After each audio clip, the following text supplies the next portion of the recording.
Good evening. I'd like to call the General Committee meeting to order. Would everyone please rise for the prayer and the Pledge of Allegiance? Dear Heavenly Father, thank you for the opportunity to gather this evening. We are grateful for our many teachers who were involved in training this summer and for their extra efforts in learning how to best serve the students they teach. As we prepare to open the 17-18 school year with our administrators next week, we ask a special blessing upon each of them as they prepare the best possible environments for teaching and learning at their schools. They are each a blessing to our children. These things we pray in your name. Amen. Ms. Lamore, would you lead us in the pledge, please? I pledge allegiance to the flag of the United States of America and to the republic for which it stands, one nation, under God, indivisible, with liberty and justice for all.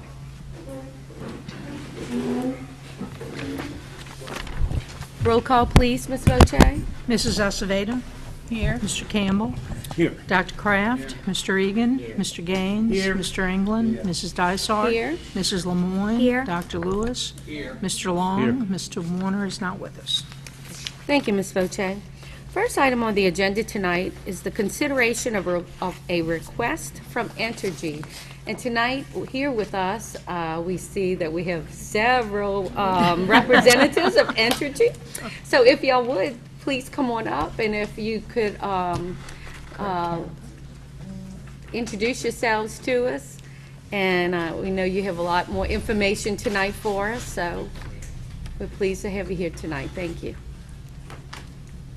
We have Aaron Kitchen, You doing? Derek Claiborne, and Peebrose. Sorry about that. Tony Green, Ryan Adams, Curtis Navis, and in the back is Matt Peterson. So I think you have to sit down. Feels like I should be singing or something. I don't know. First thing, I really want to thank y'all for having us. I know. Craig, why don't you introduce Oh, yourself? I'm sorry. My name is Craig Canepa. I'm the area line supervisor for Chalmette.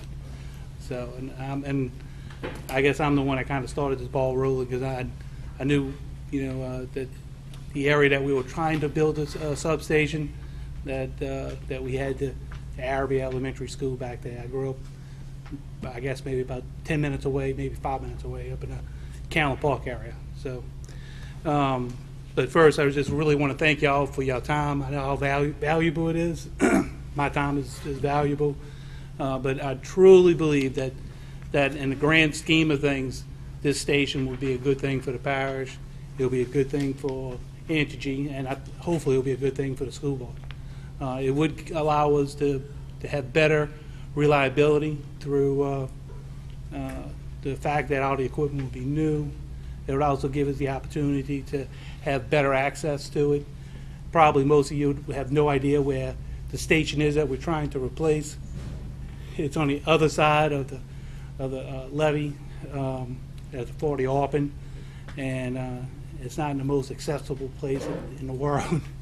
And I'll be honest with you, I really wish they had never built it there, but that was the one station we was able to get back online and start serving St. Bernard Parish after Hurricane Katrina. So it did afford us quite a bit of luxuries that we may not have had if it wouldn't have been for that station. So kind of going over the presentation, the first slide, or the second page, it gives you a layout of where the station would be. It's going to be in the back northwest corner of that property, where the old driving range used to be. I learned how to drive there, so good or bad.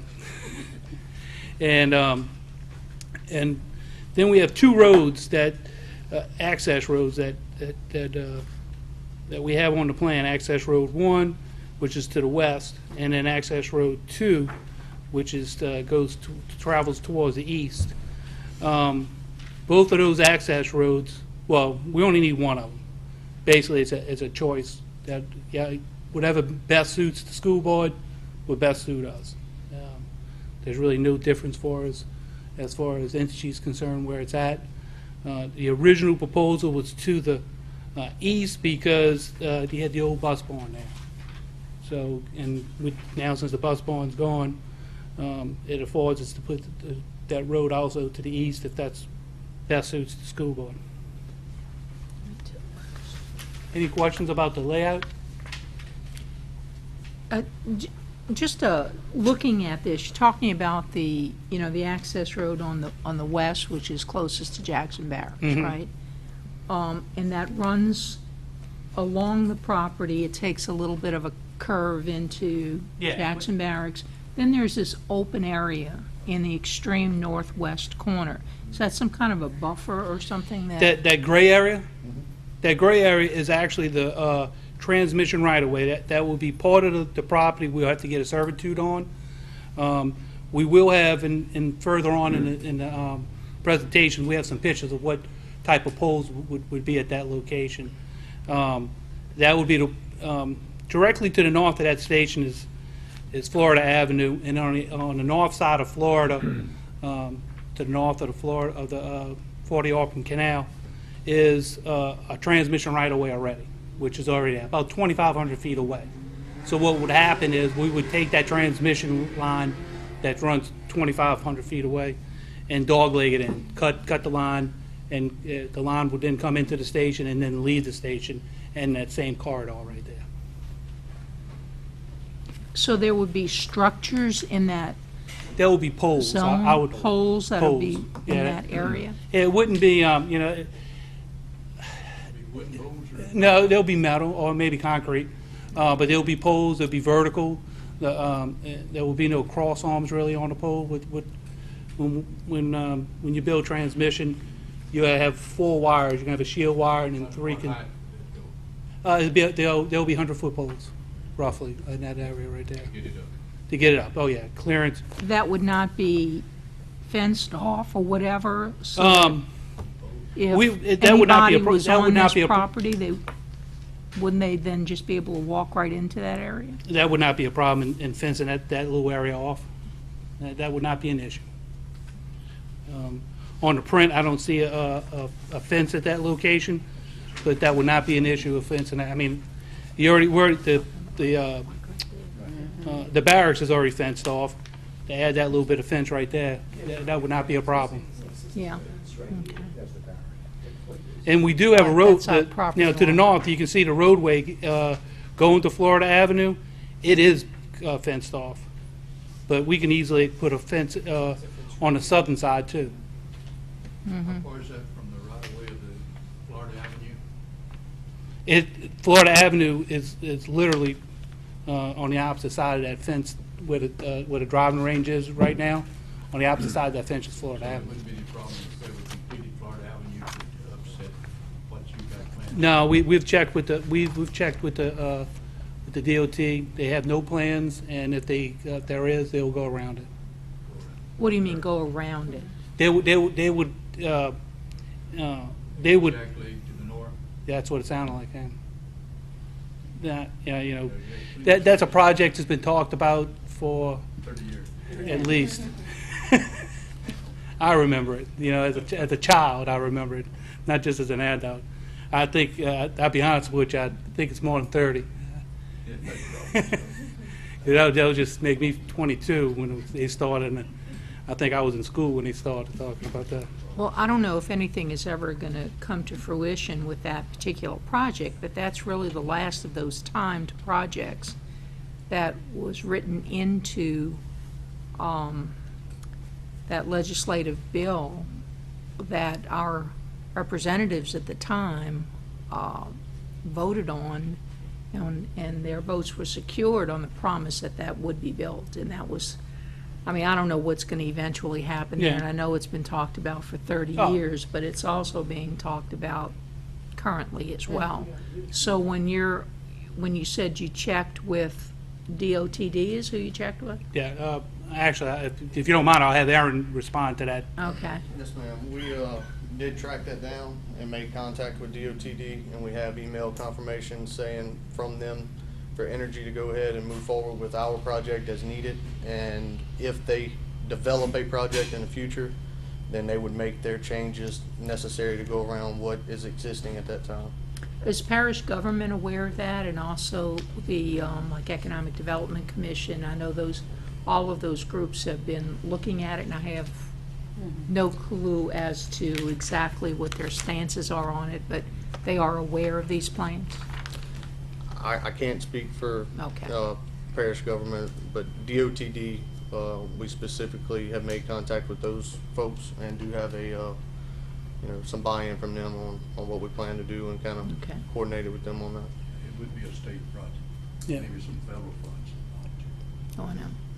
But it has a lot of local impact implications that we'd have to check with. Absolutely. Go ahead, Mr. King. Can I ask a question here? Is how much land from that fence, I see there's a fence, to out? How much land is there involved there?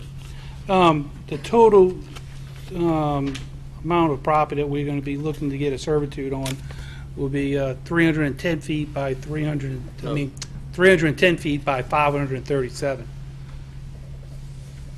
Plus the the roadway. But that rectangle area on the northeast corner, that's the measurements. And it's further on in the presentation. No, and we have talked, we have talked somewhat to the parish about trying to find property for the station, and we've always taken into account the impact on the residents. There were some other locations that we had looked at, but I think it would be more in the middle of a neighborhood than this location. So when you say 537, are you talking about from the extreme western side where the fence is to the end of your fenced property there that Yeah, we're looking at? And then That includes the right of way for the transmission area that's grayed out. Okay. That first area we started talking about, So from that fence line? from the fence Jackson line Barracks of fence line the barracks, to- it'll be 537 feet in, and then And the width, 310 north-south? north-south, So- yeah, Okay, sort of. All right. yeah, as best as we, with the river and everything, Yeah, I know, I mean, it's, yeah. We can go up a road, down a road, I might do better. you got that, huh? River Lake, I'm great. How about left, right, looking Yeah. at the drawing and From up left to and right, down? there you go. How's that? All right. Okay. We had another question, Mr. Long. Yes, the access road, we're talking about one access road? Yeah, Okay. we have two on the map, but it's really a choice that's going to best fit the school board. And what's that gonna be made out of? What material? Concrete? No, road, or- limestone. Huh? Limestone? Yeah, and we'll maintain the roadway, we'll maintain the drainage. Oh, okay. I was just curious if you have a problem with that one road, would you Well, have a problem getting well, there to will it? be I know you got heavy equipment and yeah, all. well, the heavy equipment won't be going that way. There is an access road that's going to, another gate that's going to be on the station that's going to attach to Florida. But that's going to be used primarily for the construction of that station and any large-scale maintenance. But general access for like my guys or our techs and substation, they would use the one coming off of Mustang, whether it's the option 1 or option 2. Okay, thank you. Was that it, Mr. Long? Yeah, that's it. Thank you. Okay, I'm sorry. Okay. Go ahead, Mr. England. Thank you. But Caroline saying the 20 feet, but it was last time y'all was discussing, I was looking for 40 feet. Yeah, the road is 20 foot, but, as you get closer to the station, we're gonna be raising the grade.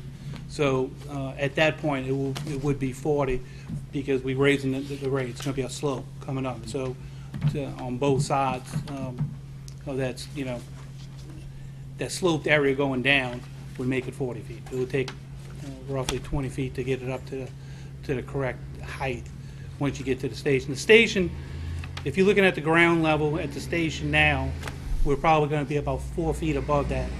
And that measurement that we gave you is including the slope for that. So the elevation's going to be 4 feet down. About 4 feet higher. Right. Thank you. Dr. Kraft? Yes.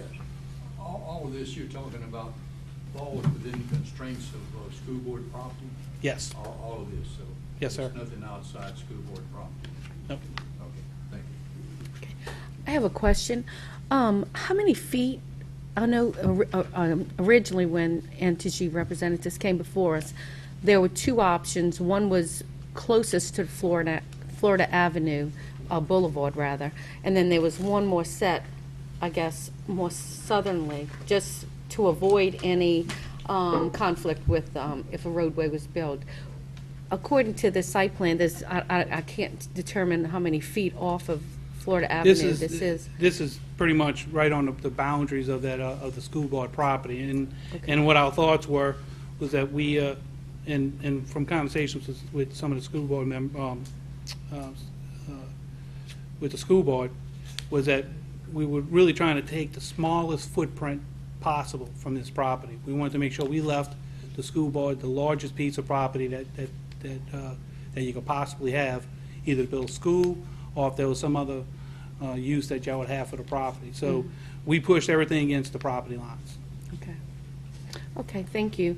And then in the packet, it says option A. Is option A the same as option 1? I think it was on the second to last page. If the drive, if option A were to be chosen, what would happen to the driving track? Y'all would replace the driving track if need be? Yeah, well, I guess we probably should have got rid of option A, because there's only one option now. This is the only option Yeah, and being it is presented. taking the location of the driving track. Okay. So basically, with the driving track, and correct me if I'm incorrect, if you want to rebuild it at that site, I think our substation people would be happy to take that on. And if y'all wanted to relocate it to another location, we'll probably have to take a look for the cost of it, and maybe allow y'all to find your own contractors.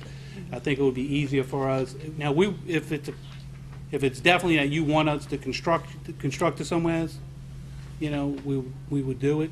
But we just think that you know, the labor, the workers that we have, they build substations. They do a heck of a job of building substations. You know, and to move them off-site, you're kind of taking them out of that talent pool, you know. Okay. So option A then is different than option 1 is just the road access, and option 2. Yeah, Option A was the original plan closest to the levee or closest to Florida Boulevard, and option B was the one that was Would've more been 100 southerly, foot right? Further Okay. to the south. Yeah. Okay, just to clarify. Thank Yeah, you but very much. the plans are to take the track. I'm sorry? The plans are for it to land where the track's at right now. Okay. Thank you very much. Mr. Gaines? So what your Entergy is saying about the driving range is you will offer to build another one for us at another location if necessary. If Is that that's- my understanding of it? Yes, we're definitely willing to work whatever the details are out about that and work with the school board to accommodate that. Kind of what Craig was going towards. It may not be Energy that would construct it, but Energy would, We'll pay for it. yes, sir, we would, Yeah. we would Okay. get together on that and see to it that we relocate that or fund it. Yeah, and we'll be more than happy to pay for that cost, or to, or just to have that cost given to y'all, whatever y'all want to do. Right. The value of that. Was that it, Mr. Gaines? Okay, Dr. Kraft? Thank you, we appreciate that. So down the road, we probably will need a good driving range. We got more students to teach how to drive, and sometimes to start at a driving range is the best thing for it. What I'm interested in, I'm trying to placate where that is. We had the old school board office in the warehouse there, and then the driving range. How close does that come on the front of the property there? Just right at the edge of, Dr. Craig. just right at the edge of the track on, what the parameters of the tracks, that's where it's Craig. gonna be located, and start and go northward? Yeah, it's, I think if you look at the print, they still have the outline of the bus, I call it the bus. See where it barn. says existing building on the, Yeah. that's where the old business office was. So that was the old structure. So that where won't, the- that won't come into that then? No, well, Where they do- we just demoed that Yeah. building. Yeah, it's No. not, it's But not there, that's but, where it would have been, yeah. So and- it would be in the back of It'll be Yes, behind it's in the that, yeah. the old extreme, office building warehouse. yes, That's Okay. yes, It'll I be got to the the north of picture that. now. okay.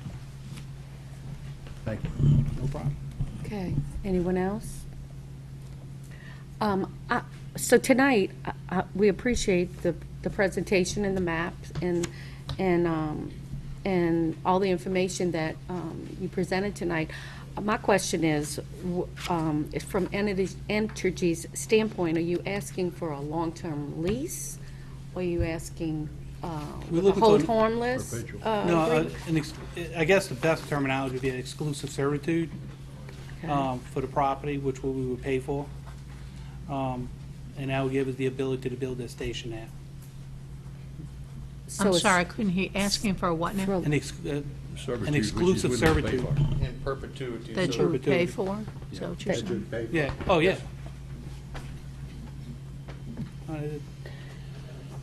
Well, I'm sure, we're not going to negotiate tonight. No. You know?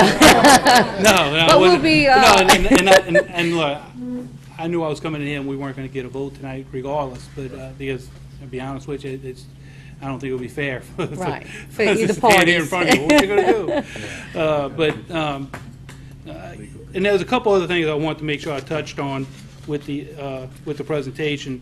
I know some of the concerns was how it's going to impact the neighborhood. I touched on it once before. For the construction portion of it, we're going to be using Florida Avenue. So that way we're not driving up Mealy or Angela or Aycock, one of those streets over there. There will be a cement fence built around the station.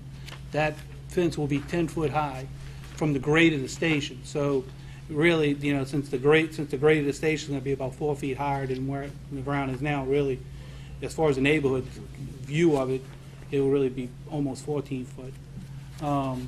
I know another concern was the noise of the station. The station has about 65 dBA. And kind of give you a reference to it, I looked online today because I didn't know exactly how loud it was. The website I pulled up, 60 dBA would be an air condition, and 70 dBA would be a washing machine, so a dishwasher. So it's somewhere in the middle of those two. So noise, and that's without the cement fence. So I think it will greatly reduce the noise.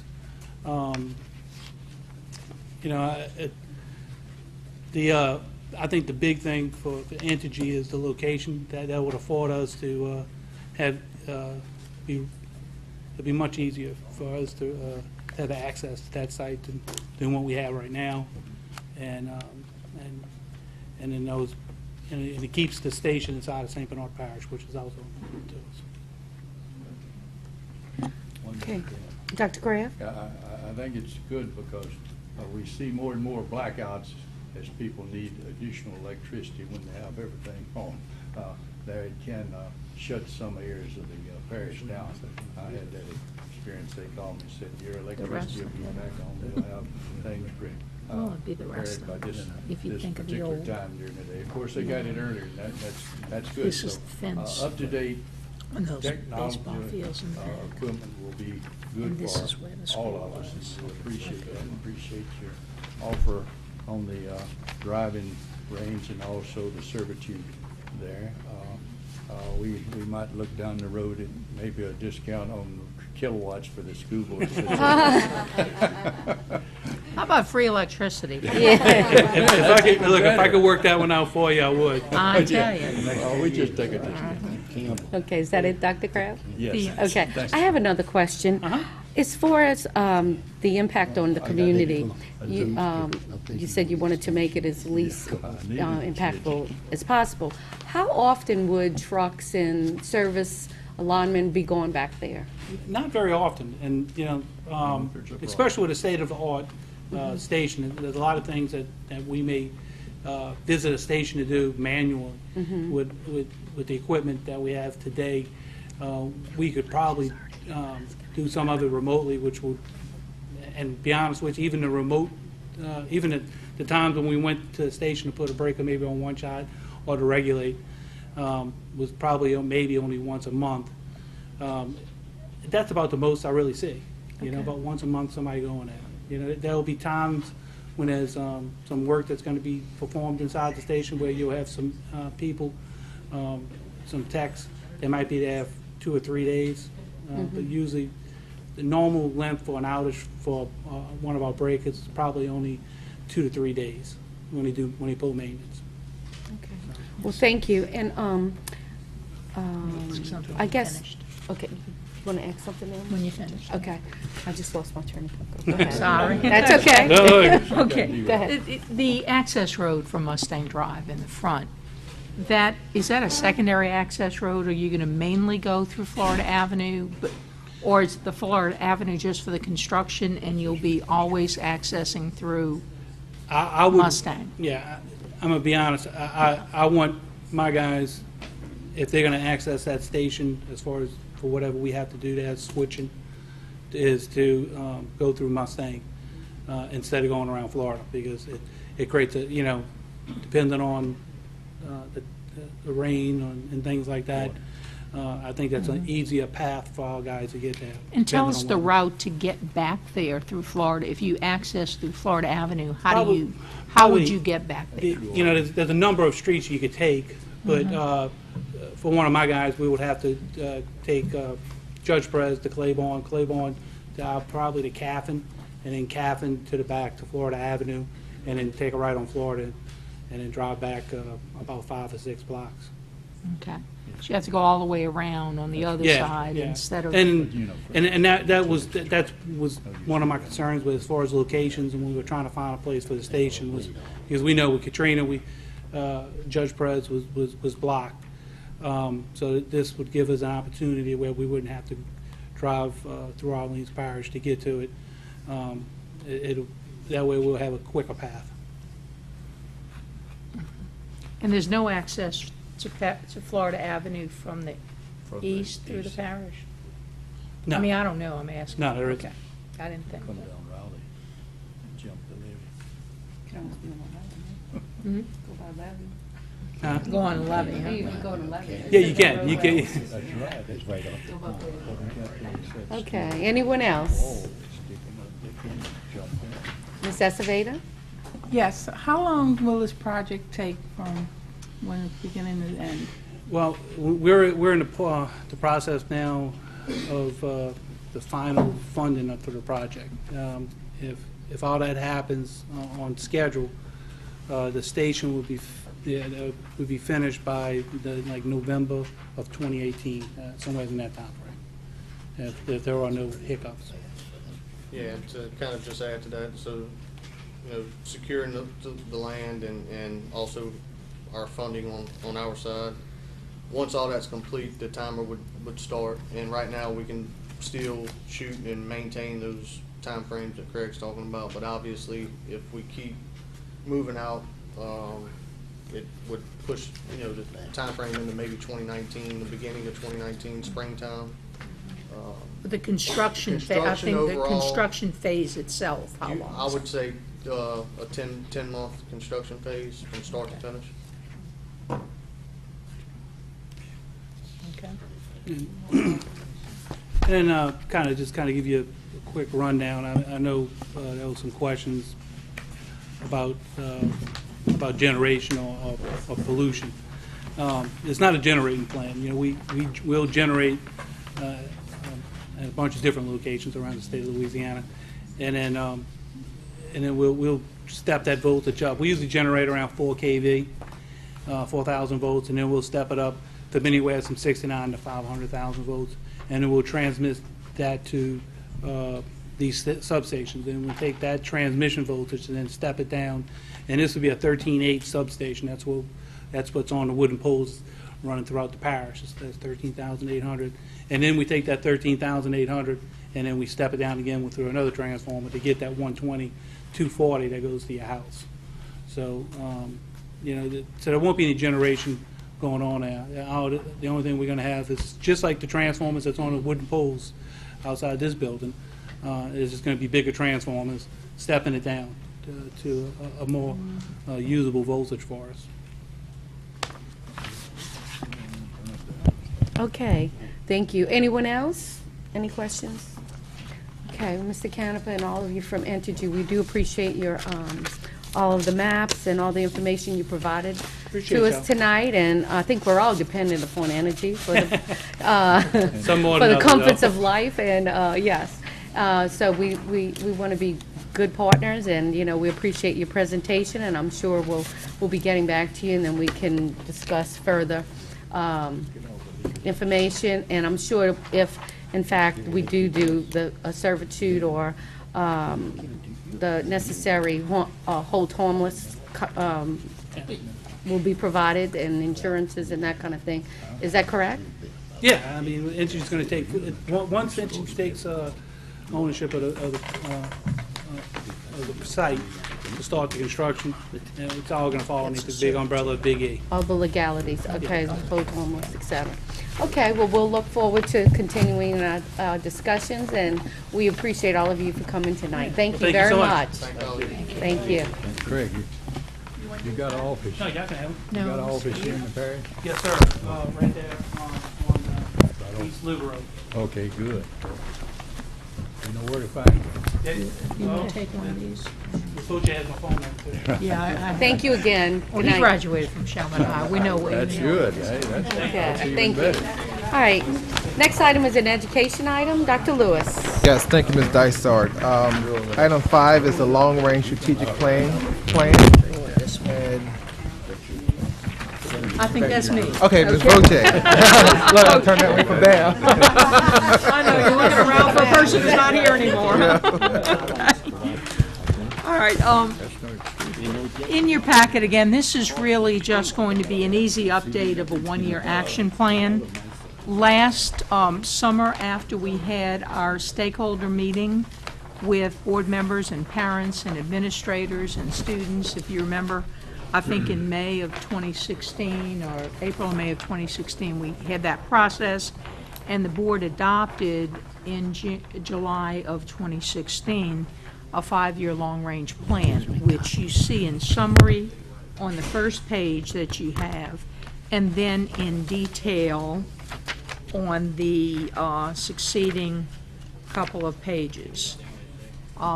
Subsequent to that, or behind those pages, you have the action plan that occurs each and every year, that the goals that are directly related to the objectives and the goals. So I just want to call your attention to the newer parts that we're looking at. If you flip under Goal 1 where it says Objective 1.2, the new things that we're putting in are in yellow for the year. And administrators under the Strategic Focus PD plan implemented with fidelity. So the administrators in those particular schools were mandating that they're visiting the classrooms a minimum of 5 hours per week, concentrating on fidelity of curriculum implementation and our Tier 1 intervention and tracking the visits using Teacher Tracker. Those are actually the walkthroughs and the one-on-one meetings that principals and assistant principals have with the teachers in the school, just to make sure that the curriculum is implemented with fidelity in each and every classroom. Is that an increase of time? No, it's just to set an official minimum where we want to see the documentation of those particular meetings. But it's far in excess of that which is usually occurring. These are going to be more formal tracking systems that we're putting in just to make sure that these things are implemented with fidelity. I think last year we did a very extensive look at this. If you keep flipping until you find the next section that is marked in yellow, which is Goal 3, Objective 3.1, and this has to do with the goal of responsible finances and responsive support services enhancing teaching and learning. And as we discussed at our last board meeting, the district will solicit community support to renew our millage levies that finance school district operation. and maintenance of facilities. Now, we've already done the one with the maintenance of facilities.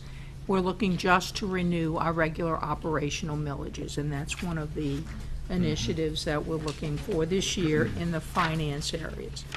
The large, I guess one of the biggest goals that we're looking at, if you flip to goal 3, objective 3.3, develop a plan to address social emotional needs of students to be implemented in 2017.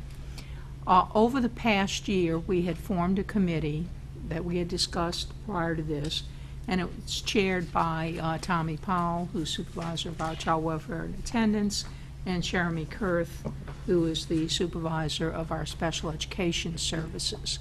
And I think we, like all of school districts across the country, are really beginning to understand that many of our students are experiencing issues within their homes and their communities that impact their performance in school. And to be perfectly honest, it's not just the students. We're looking at our staff as well, because each one of us have faced problems within our families, within our personal lives, that may or may not impact our performance, whether it be as teachers, administrators, or as board members. So what we are working toward this year, and you see each one of these outlined, is we're beginning next week with our administrators as part of the week-long in-service that we have with them to study the issue with the heart of teaching and learning, and how this affects our children and our teachers and our staff members, developing self-awareness plans, and taking a really good look at how life circumstances affect staff members and affect students, and working together a plan to improve that relationship piece among all of us with those issues in mind. So as well as the initiatives being from an improvement of test scores, which we're always looking to do, and student achievement, I think it's come a recognition that if we want the best of our children, we need the best of our adults as well. So if we work together to develop that plan and improve cultures within schools and in the district as a whole, we think we can continue to move forward and do the good work that we are known for here in St. Bernard Parish. So that's basically the major initiatives that we're looking to add to what we're already doing, as you can well see from the voluminous, I guess, document that I've given you in terms of what we do each and every year as an action plan to address our overreaching goals. And we ask that you would approve that for this coming year. Well, I'll make a motion that we recommend this to the full board. So we have a motion by Mr. Long, second by Dr. Kraft, and go ahead, Mr. Gaines. I'm just curious. I know as a teacher way back when we were in different programs like PBIS and Capturing Kids' Hearts. Yes. So those things are being reconsidered and looked at and modified, or The principles that were in those particular programs. We have a very strong PBIS program. Capturing Kids' Hearts, I'm very familiar with. You know, we went through those types of trainings. Any of the programs that look toward developing better relationships among faculty, among adults, and then between adults and students is good to have. It decreases behavioral issues. It makes children feel that there are caring people there. I think it gives teachers an awareness. Look, you know, sometimes, and I know this sounds silly, but you get on a kid, well, you didn't do your homework, and that same teacher hasn't turned in lesson plans because they're going through the same thing in their own lives. And to just make that transference when you've got issues within your families and within the community, sometimes we have to look at individuals and circumstances, and it's not just a cookie cutter, this action deserves this particular consequence. And I think those are the things we all have to become more aware of and Yes. live that each and every day. thank you. Any additional questions? Okay, we have a motion in a second. Cast your votes. Well, I don't know what is wrong, but it doesn't seem to, the lights, something, Vote we aloud. may have. I know that one of our techs was putting wires through at the beginning, but how about this? We'll do a quick roll call. Ms. Acevedo? Mr. Campbell? Yes. Dr. Kraft? Mr. Egan? Mr. Gaines? Mr. England? Mrs. Dysart? Four. Mrs. Lemoyne? Dr. Four. Lewis and Mr. Long. Motion passes 10-0. Okay. And I'll turn it over to Mr. Long. Okay, thank you. And item 6 is personnel changes, and we have Mr. Granberry with us. Good evening. There they are. I just want to take this opportunity right now Okay. while we've got the personnel changes. Is Ms. Lumetta here? Could you please come up? Ms. Lumetta? All right. As we all know, Ms. Larson retired on in June 30th, just a week or so ago, and just an outstanding educator who's contributed tremendously to our children and school system. No one's irreplaceable, but there are big shoes to be filled. Ms. Lumetta has been with us for many years. How long in the 27. School? 27 years in the school system. Started off certified in both mathematics and English language arts. Has gone through all different functions in school departments as a curriculum coordinator, as a supervisor for instruction, as our accountability guru, and testing and technology, you name it, she can do it.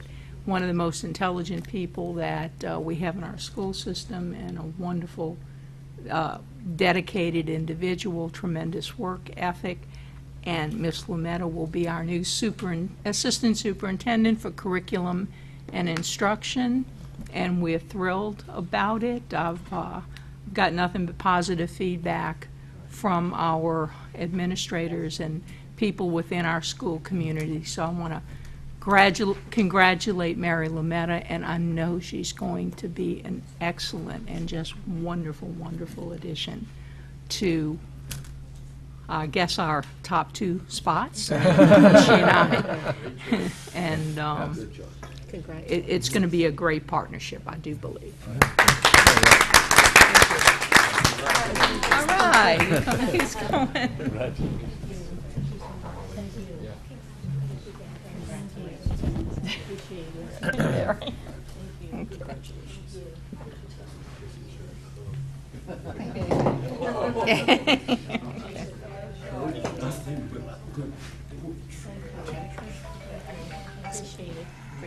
We're going to ask Mary if she wants to say something, but what's really wonderful is Mary is homegrown, went to our schools, graduated from Andrew Jackson High School. We won't say how many years ago, and just grew up in our school system in service to our children and the community. Thank you. I just wanted to say it's really been a true joy and privilege to serve in the past 27 years in the variety of capacities that I have, and I'm really honored to be allowed to serve in this future capacity, so thank you. Okay. Congratulations, Ms. Lumetta. We're all very happy. We know you're going to do an excellent job. We have the utmost of confidence, and we appreciate all of your service, and we know you're going to do a great job as Assistant Superintendent with Ms. Voitier. Thank you. Okay, thank you, Ms. Dysart. So happy to have you. Thank you. Anyone else? Okay, thank you. Thank you, Mary. Any further questions for Mr. Granberry? I did good, huh? I did. You did good. Good choice. It took a little longer than normal, but that's... Okay. No question? No questions from any board members? Okay. Thank you, Mr. Granberry. Okay, we'll move on to item 7, and that's the 2017-2018 transportation routes. And we have Ms. Gannott with us tonight. Good Welcome. evening. You have the floor, Ms. Gannett. Okay, well, this is my actual first real presentation of school routes since Miro is opening. We have had quite a few changes. But, we're not anticipating any real problems. We're going to practice some stuff at the new school because of course, everybody's concerned about that Parish road. And I think everything's going to be fine.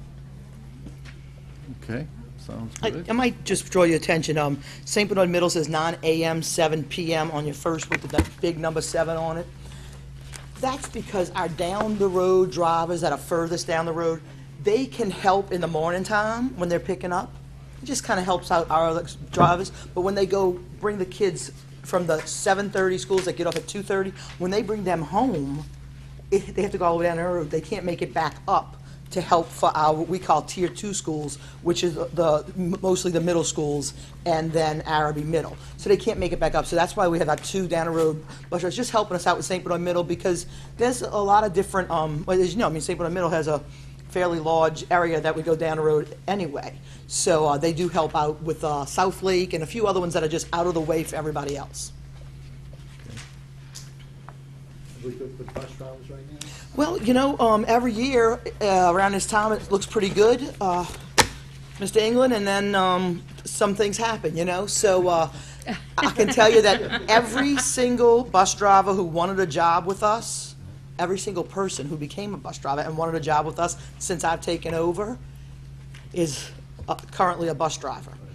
Now, I do have some as subs right now because we have a few more, but right now we have quite a few subs. All of them want to be full-timers for the most part.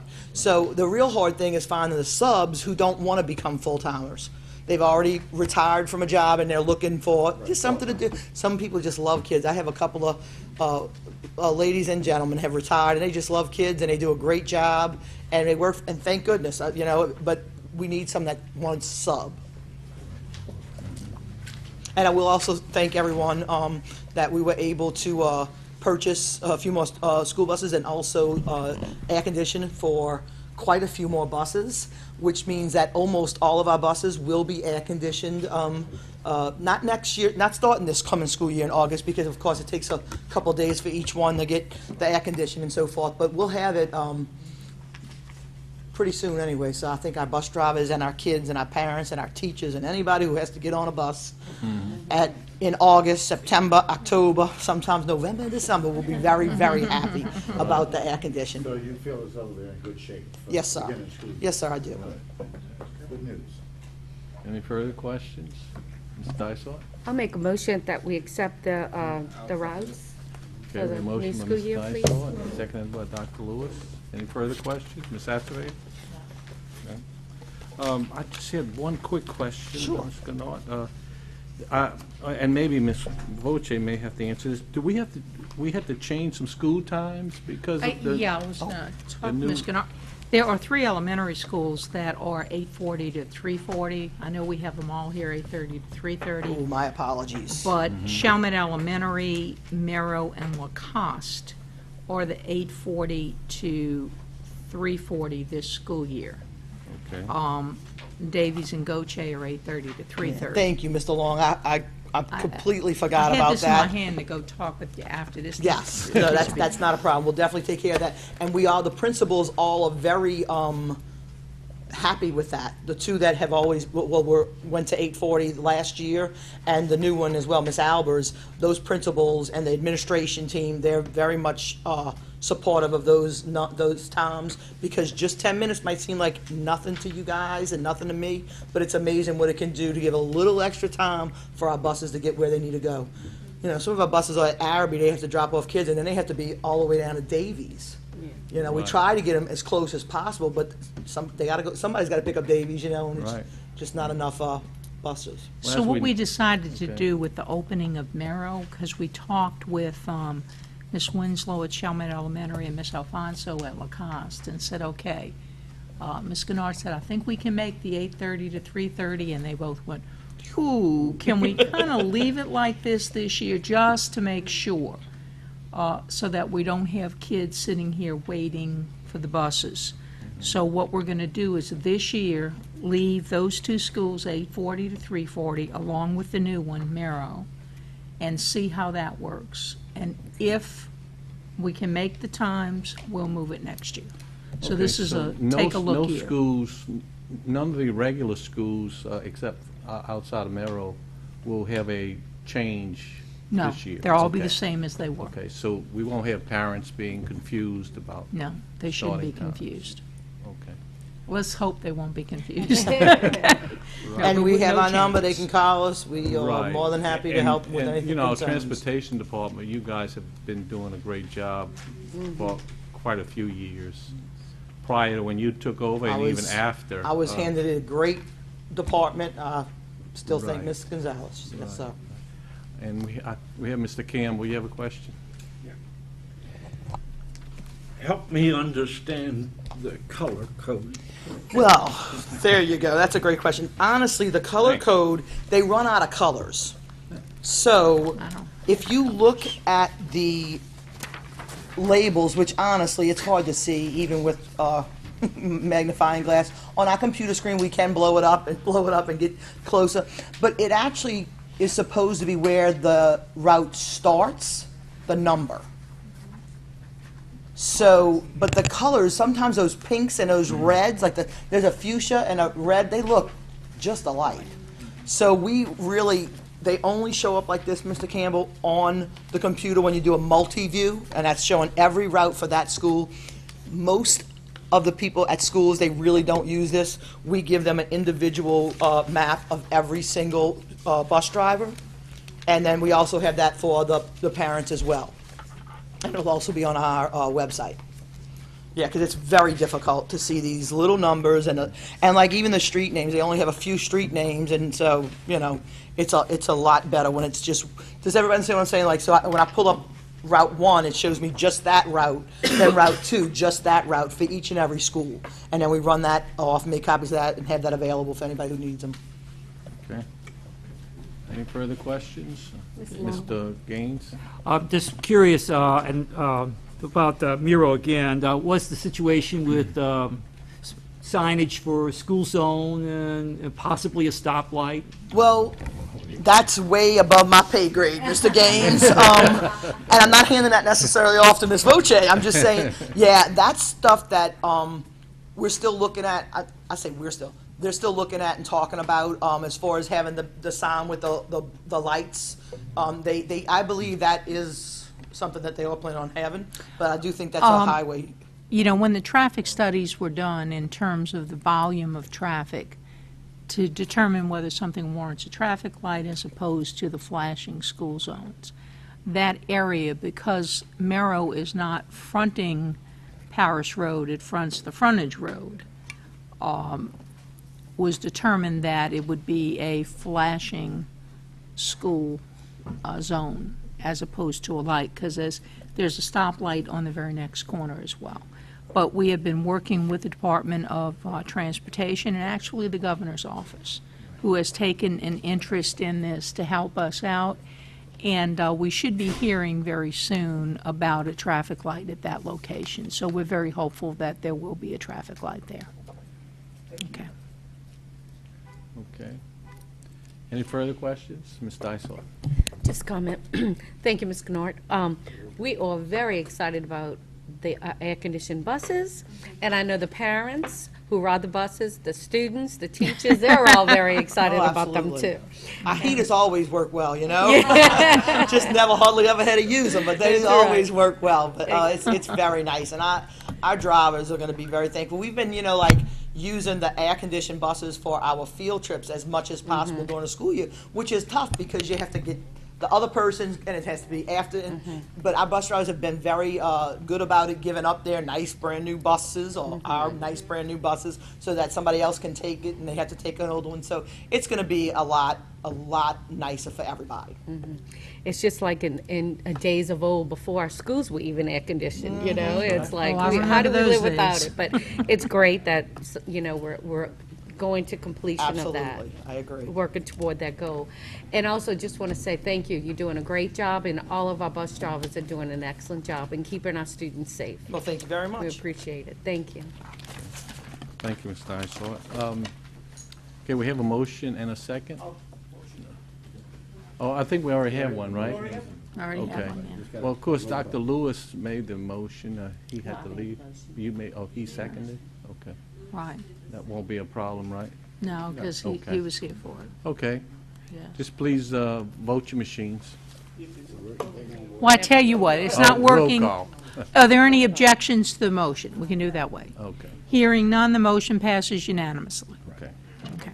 All right, thank you. Ms. Lemoyne, you have Okay. number 8. Yes, agenda item number 8 is a cooperative purchasing for school boards, and we have Mr. Fernandez to give us some more information. Thank you. Thank you. Okay, in your package, you have a packet, which includes information on this new program, or this program that Dr. Kraft brought to the board's attention. In the package, you have the legislation which allows cooperative purchasing among school districts. Originally, in 2014, legislation was passed which allowed school districts to join together and to do cooperative purchasing, but in 2016, that act was amended to expand the provisions to include other qualified group purchasing organizations, of which this is one.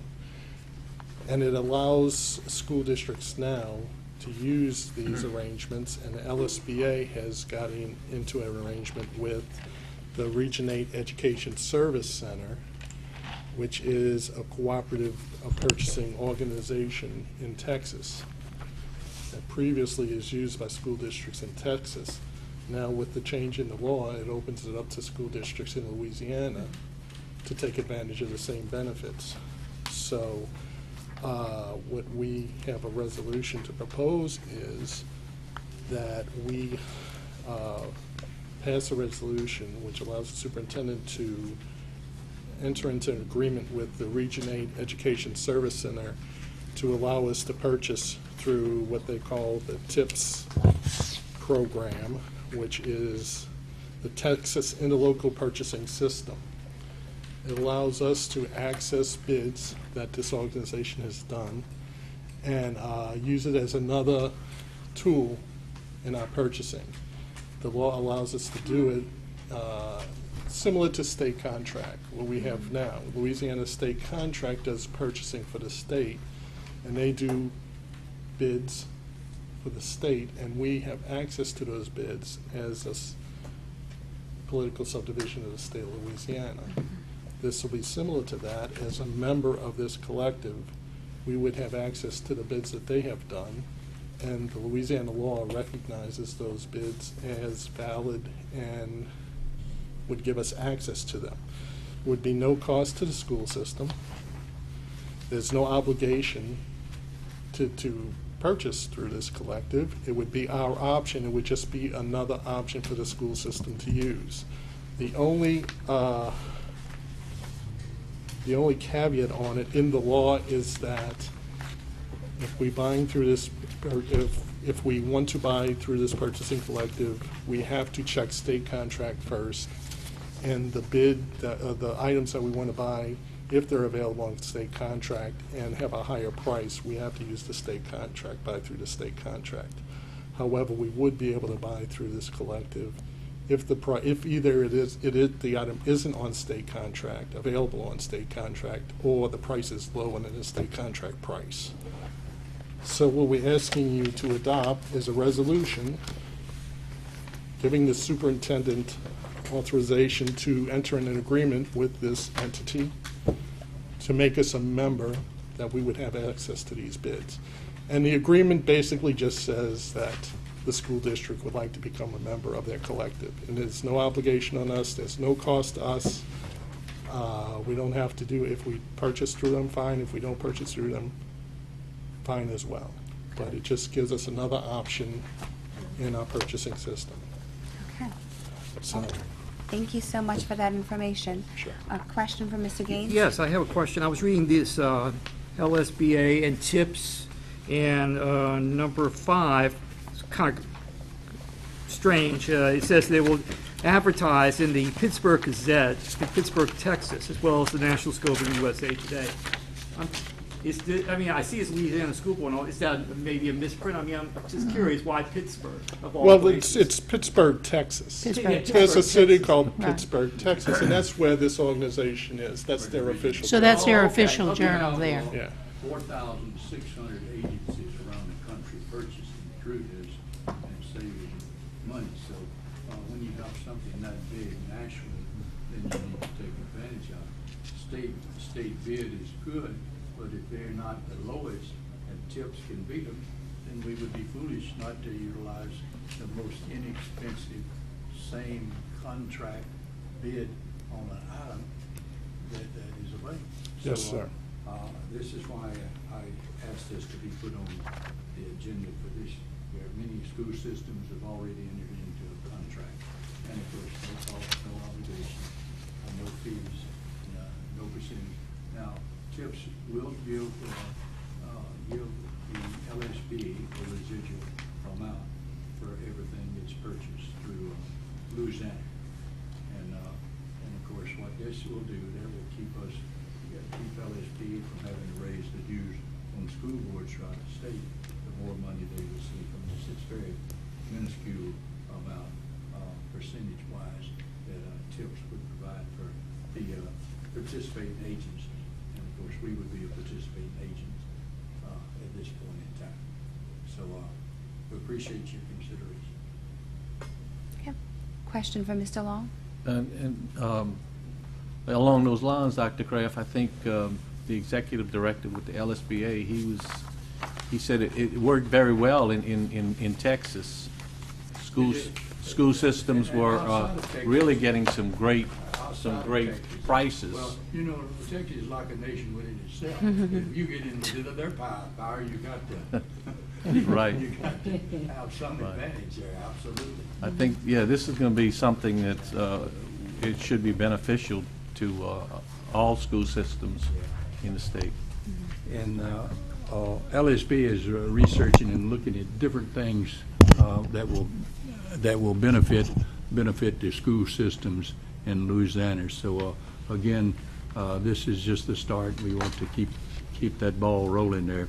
Anything that'll save the school system money and that we can get it for less, we need to search that out.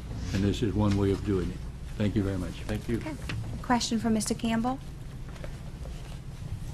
I would move then that we send this award to the full board with recommendation. Okay, we have a motion made by Mr. Campbell, seconded by Mrs. Acevedo. Any other questions or comments for Mr. Fernandez? Okay, if there is not, please cast your vote. All right, we have a motion and a second. Are there any objections to the motion? Unanimous. All right, hearing none, motion passes unanimously. Thank you. All right, item number 9 is Mr. Egan.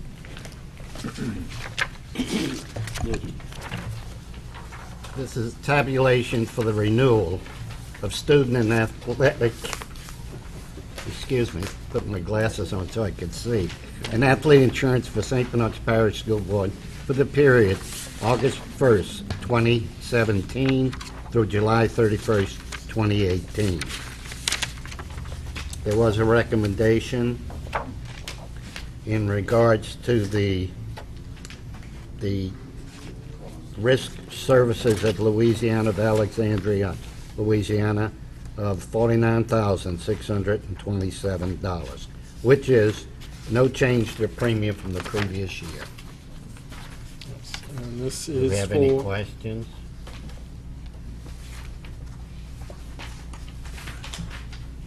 I did a little of your work for you. Okay. You did good. I appreciate that, Mr. Egan.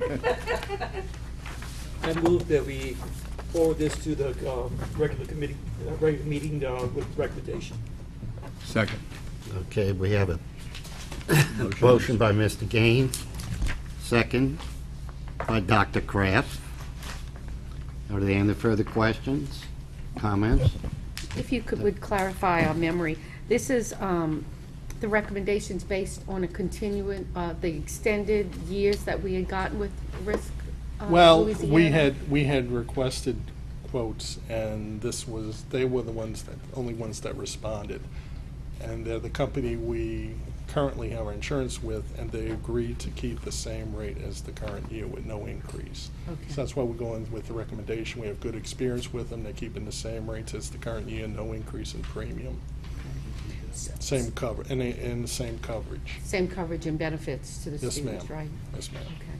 And then the student coverage is based on athletes? It's and for for Head Start students? It's for athletes and some of the people that, some of the students that participate in activities like cheerleaders and the like, the more active activities. They also offer voluntary coverage for other students should they wish to avail themselves to it at their cost. And it also covers field trips, students on field trips, school business and field trips. Okay. And then the athletes, the cost to them will be the same as last year also? Yes, ma'am. Same to the athletes, and that will cover the cost of insurance and their physical. It includes the physical? Yes, ma'am. Okay. Thank you, Ms. Fernandez. Well, Do we have any further from the board? Okay, we have a motion by Mr. Gaines, second by Dr. Kraft. Please, if you would. All right. Mr. We have a President. motion and a second. Are there any objections to the motion? No objection. All right, hearing none, motion passes unanimously. With all these Thank- electrical guys we had, they would get fun. Well, look, make it work. I don't know what happened. Thank you, Mr. Egan. Next Okay. item on the agenda is superintendent's recommendation. Ms. Voitier. I think I made my biggest recommendation with Ms. Lumetta earlier.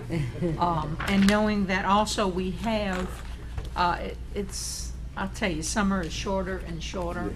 We are in the midst this week of not only having in-services for our teachers, but we're preparing that beginning Monday, our principals, assistant principals, administrators, teacher leaders, and instructional coaches will participate in a week-long in-service in preparation and planning for the opening of school.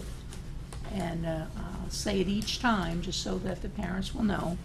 Our teachers are arriving, well, our new teachers actually are arriving on July 24th, but the entire teaching corps on August 1st. Our support personnel will arrive on August the 3rd, at which time we'll have our opening of school ceremonies. And our students' first day of classes will be August the 7th. And we're very happy to have our new elementary school, Merrill, all ready. Furniture is being put in as we speak, and everything is looking really, really good, just for the people in the community and especially the parents of Merrill Elementary. Their supply night is going to be August the 3rd from 4 until 6. So we're going to have an official ribbon cutting and opening of the school just prior to 4 o'clock, where we will cut the ribbon, welcome the parents in for supply night, and have some refreshments for everyone to participate in. So it'll be a very nice evening if anyone is interested in attending out there. And you do plan on inviting the Merrill Foundation Absolutely. people and all elected officials? Yes, we will. Okay. August the 3rd at about 3:45. We'll do it. Okay.